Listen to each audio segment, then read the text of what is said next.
Just over a week ago, we were given another terrible reminder of the threat we face from international terrorism. The attack on a shopping centre in Nairobi might have happened thousands of miles away, but at least 61 people died, 6 of whom were British nationals. In May, terrorists attacked here in Britain, when drummer Lee Rigby was killed in Woolwich. His suspected murderers said they wanted to start a war in London. They failed. Our memories of that day are not just of the terrible loss suffered by Lee Rigby's family, but of acts of bravery by members of the public and the resolve of the British people not to turn against one another.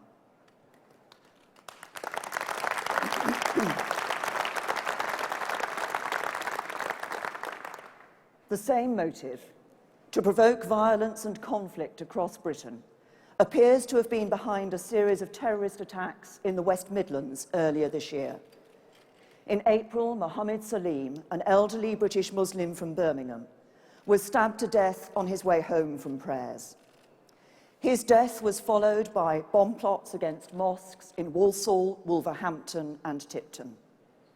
But again, the terrorist failed. The response from British Muslims was a quiet resolve not to be provoked.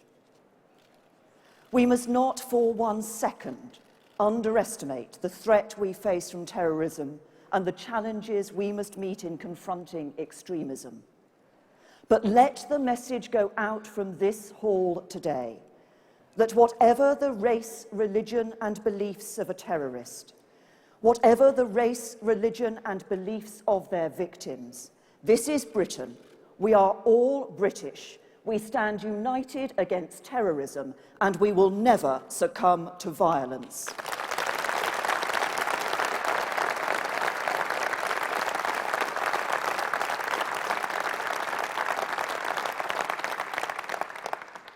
It's because of the terrorist threat that this government has taken a tough new approach.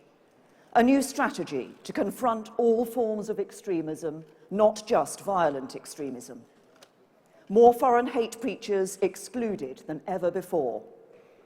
And foreign terror suspects, including Abu Hamza and Abu Qatada, removed from Britain for good.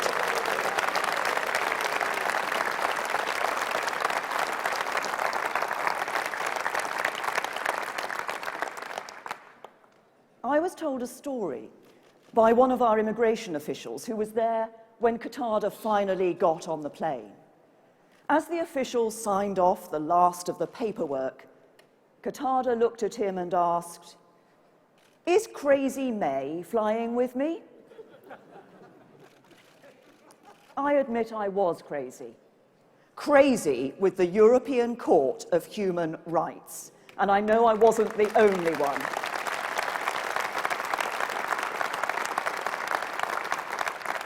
Here was a foreign terror suspect, wanted for the most serious crimes in his home country.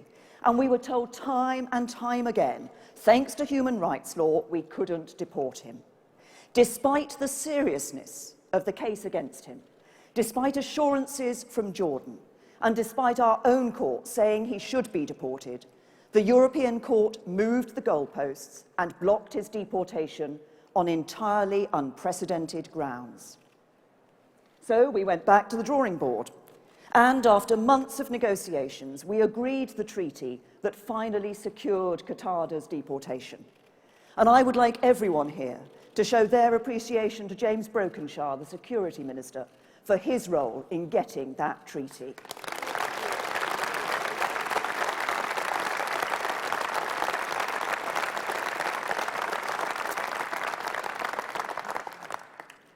But it's ridiculous that the British government should have to go to such lengths to get rid of dangerous foreigners. That's why the next Conservative manifesto will promise to scrap the Human Rights Act.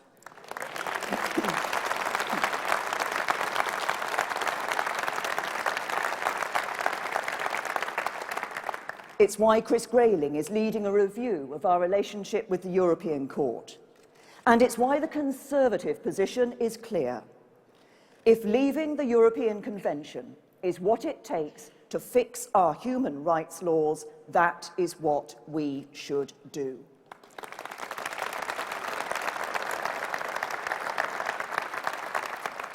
Now, those are issues for the general election, when Labour and the Lib Dems will have to explain why they value the rights of terrorists and criminals more than the rights of the rest of us. In the meantime, we need to do all we can now to limit the damage. The government will soon publish the immigration bill, which will make it easier to get rid of people with no right to be here. First, we're going to cut the number of appeal rights.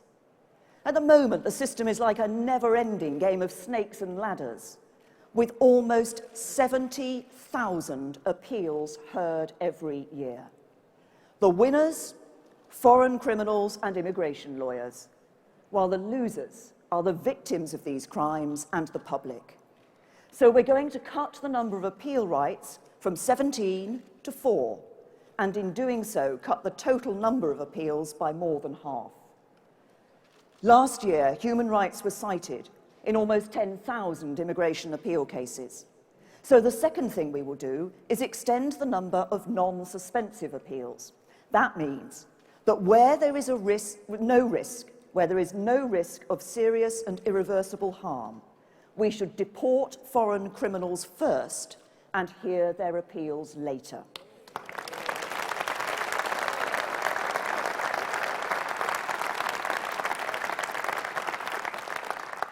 And third, the immigration bill will sort out the abuse of Article 8, the right to a family life, once and for all. This is used by thousands of people to stay in Britain every year. The trouble is, while the European Convention makes clear that a right to a family life is not absolute, judges often treat it as an unqualified right. That's why I published new immigration rules, stating that foreign criminals and illegal immigrants should ordinarily be deported despite their claim to a family life. Those rules were debated in the House of Commons, and they were approved unanimously. But some judges chose to ignore Parliament and go on putting the law on the side of foreign criminals instead of the public. So I am sending a very clear message to those judges. Parliament wants the law on the people's side. The public wants the law on the people's side, and Conservatives in government will put the law on the people's side once and for all.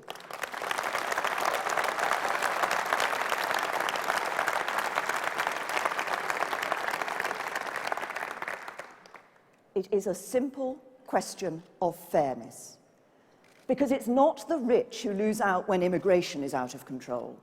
It's people who work hard for a modest wage. They're the people who live in communities that struggle to deal with sudden social changes, who rely on public services that can't cope with demand, who lose out on jobs and have their wages forced down when immigration is too high. That's why we're cutting immigration across the board. Work visas are down by 7%, family visas are down by a third, and student visas, which were abused on an industrial scale under Labour, are also down by a third. Many of these people weren't students at all. Such was the scale of abuse under Labour. We've cut the number of student visas issued each year by more than 115,000.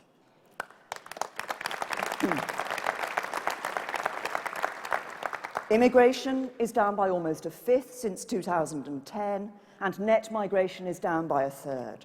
And that means hard-working people get a fairer crack of the whip. Under Labour, in the 5 years to December 2008, more than 90% of the increase in employment was accounted for by foreign nationals. Under this government, 2/3 of the increase in employment is accounted for by British people. That is an achievement to be proud of.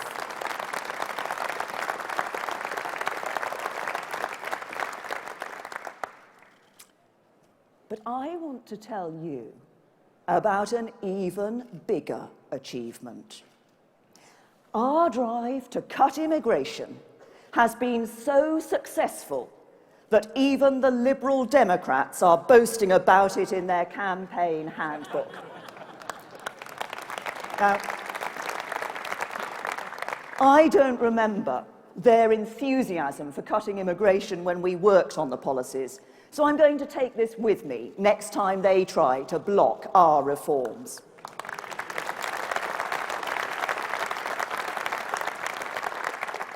The latest policy they're fighting is immigration bonds. Now, it's a simple idea.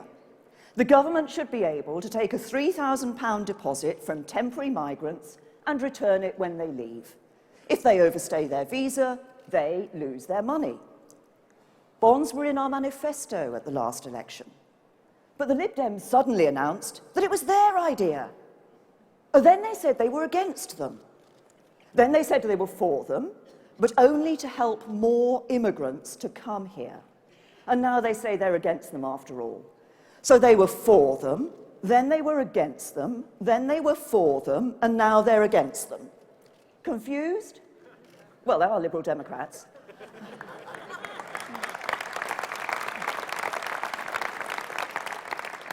But the simple conclusion is you can only trust the Conservatives on immigration.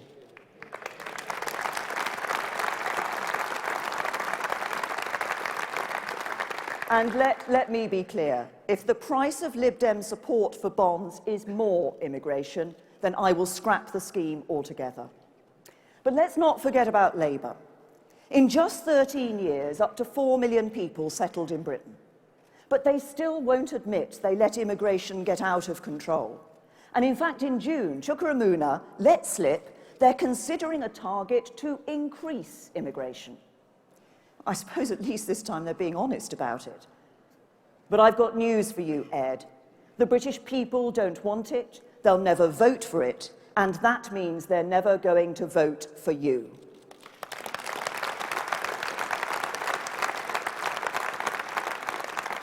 So let's pay tribute to the Conservative immigration ministers, first Damien Green and now Mark Harper, for getting immigration down. And let's get out there and shout about it. The British people want less immigration, and that's exactly what this government is delivering.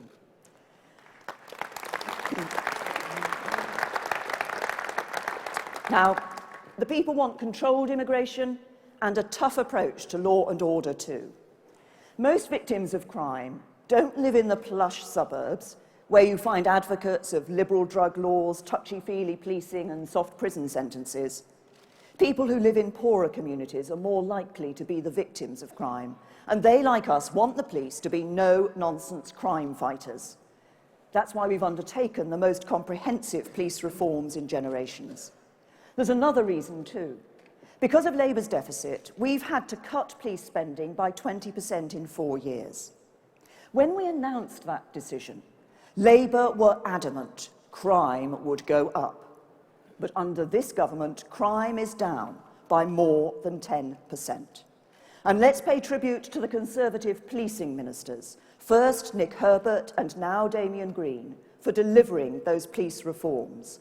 And let's get out there and shout about our record. We've had to cut spending, but police reform is working and crime is falling. This government backs the police. That's why many of our reforms give officers the freedom to use their professional judgment. We also recognise that being a police officer brings with it risks that we don't face. 10 days ago, PC Andrew Duncan was knocked down by a speeding car he was trying to pull over. He died 2 days later. Yesterday, at the National Police Memorial Day, I paid tribute to PC Duncan and all the other officers who have lost their lives in the line of duty. And let us today say thank you to all those police officers who day in and day out put themselves at risk to keep us safe.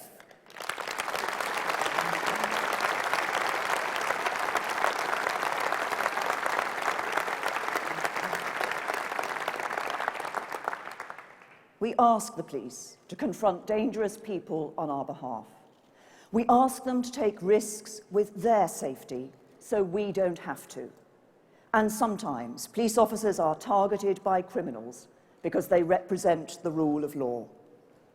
That's why this government will change the law, so the starting point for anyone convicted of murdering a police officer is a whole life tariff. My position is clear: life should mean life.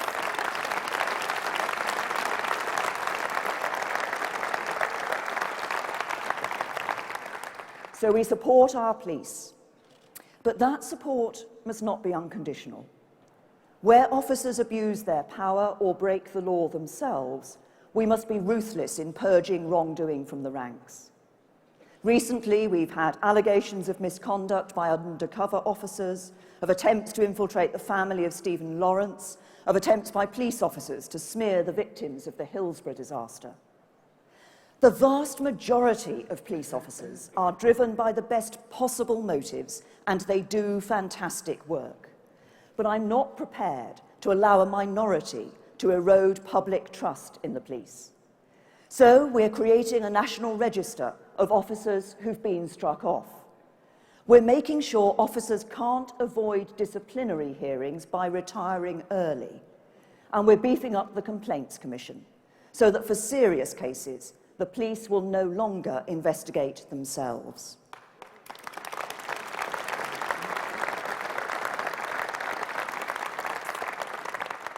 And there's one way in particular that I want to make sure the police are using their powers fairly. Stop and search is crucial in the daily fight against crime. And as long as I'm Home Secretary, the police will keep that power. But we cannot ignore public concern about whether it's used fairly. There are more than a million stop and searches recorded every year, but only about 9% result in an arrest. If you're black or from an ethnic minority, you're up to 7 times more likely to be stopped and searched than if you're white. And according to the Inspectorate of Constabulary, more than a quarter of stop and searches might be carried out illegally. I'm concerned about this for 2 reasons. When stop and search is misused, it wastes police time. And when it's used unfairly, it does enormous damage to public trust in the police. We've just completed a public consultation into stop and search, and I will announce changes in policy by the end of this year. But today, I want the message to go out from this hall that nobody should ever be stopped just on the basis of the colour of their skin.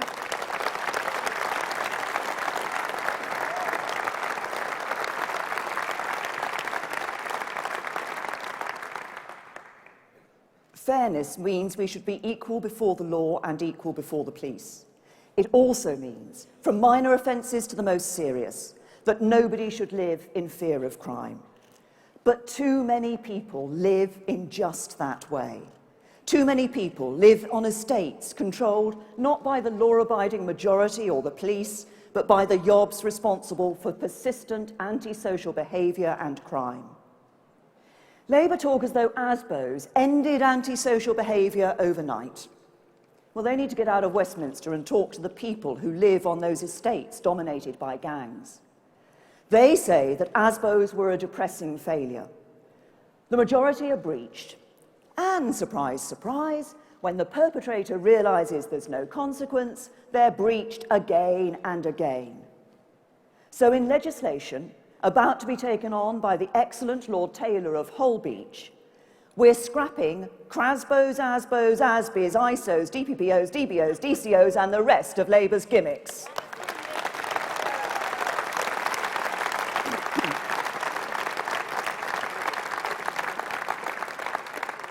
We're giving the public the power to demand a response when the authorities fail to act, and we're giving them a say in how the perpetrators are punished.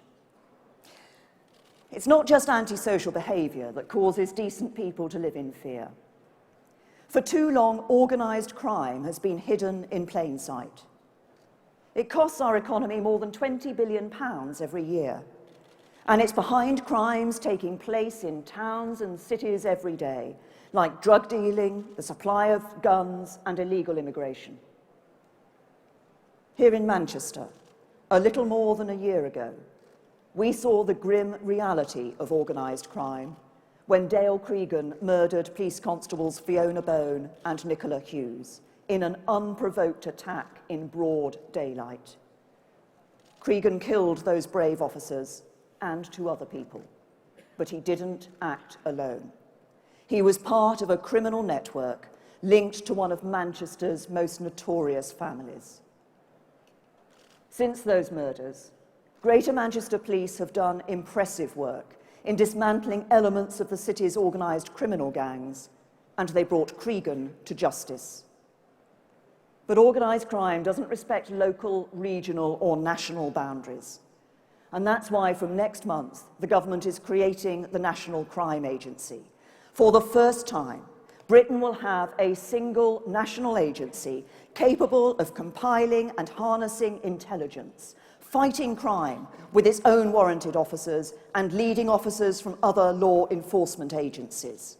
The NCA will mean, at long last, that if you're a fraudster, a drug baron, a human trafficker or a paedophile, there will be no hiding place. The National Crime Agency is coming after you.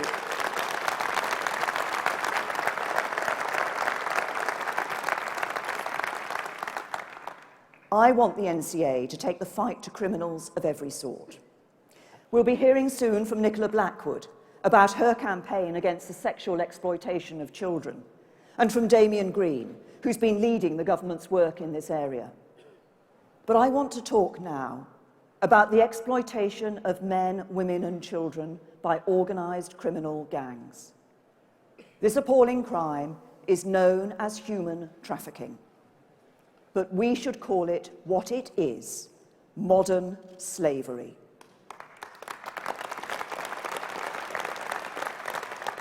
That might sound like an exaggeration, but there is increasing evidence, as we've seen in Newport recently, that thousands of people in Britain are exploited through forced labour, being pushed into crime, and being made to work in the sex industry. They are bought and sold as commodities, kept in servitude, and they have little chance of escape. And because they're often forced into a life of crime, they fear not just their traffickers, but the people who should be there to help them, the police and the authorities. So modern slavery is taking place in Britain, and its victims are not always foreign nationals brought here by gangs. This year in Luton, British criminals were sentenced for kidnapping homeless people and forcing them to work in dreadful conditions for no pay. They were beaten if they even talked about escape. They were British people working for British gangmasters in Britain, and they were being kept as slaves. We cannot ignore this evil in our midst. And that is why the government will soon publish a modern slavery bill, a bill that will bring into a single act the confusing away of human trafficking offences. It will give the authorities the powers they need to investigate, prosecute and lock up the slave drivers. And it will make sure that there are proper punishments for the perpetrators of these appalling crimes. The bill will send the clearest possible message. If you're involved in this disgusting trade in human beings, you will be arrested, you will be prosecuted, and you will be thrown behind bars.